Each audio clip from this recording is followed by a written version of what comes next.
warahmatullahi wabarakatuh. Kali ini saya akan membahas tentang pemikiran tokoh aliran institusional. Pada abad ke-20 di negara Amerika Serikat berkembang tentang pemikiran aliran institusional. Aliran institusional menolak ide eksperimentasi sebagaimana yang dianut oleh aliran sejarah. Salah satu tokoh aliran institusional adalah Douglass North dari Amerika Serikat.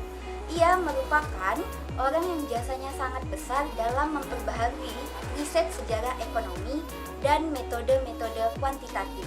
Selama ini, kebanyakan pakar ekonomi menganggap hanya mekanisme pasar sebagai satu-satunya penggerak roda ekonomi dan mengabaikan peran institusi. Hal ini dinilai North keliru, sebab peran institusi tidak kalah penting dalam pembangunan ekonomi. Ia menyimpulkan bahwa negara komunis hancur karena tidak mempunyai institusi yang mendukung mekanisme pasar terhadap perubahan yang radikal di Eropa Timur dan ex-Soviet. North mengatakan bahwa reformasi yang dilakukan tidak akan memberikan hasil nyata hanya dengan memperbaiki kebijakan ekonomi makro saja, tapi juga dibutuhkan dukungan seperangkat institusi yang mampu memberikan insentif yang tepat kepada setiap pelaku ekonomi.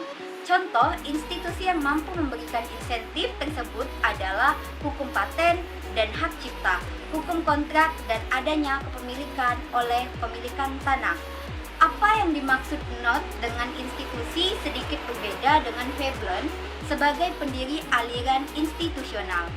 Bagi Veblen, institusi diartikan sebagai norma-norma, nilai-nilai, tradisi, dan budaya.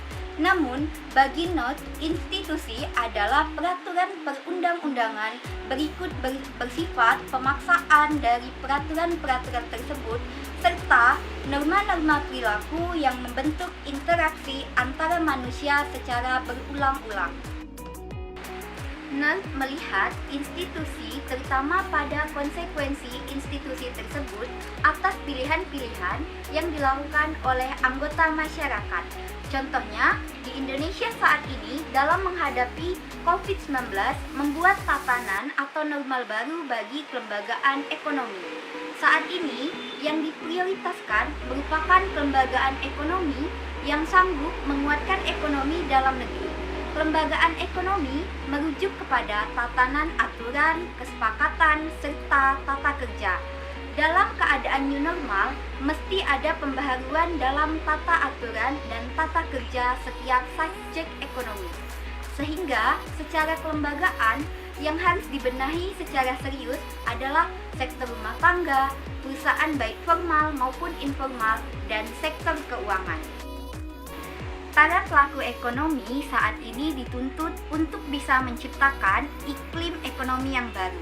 Arah pergantian ketentuan serta tata kerja tiap pelaku ekonomi mesti diperhitungkan dengan teliti untuk memprediksi resiko yang mungkin muncul.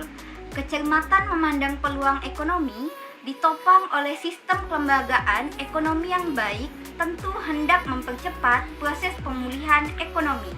Oleh karena itu, kehadiran institusi sangat penting sebagai alat untuk mengatur dan mengendalikan para pelaku ekonomi di pasar. Sekian penjelasan dari saya.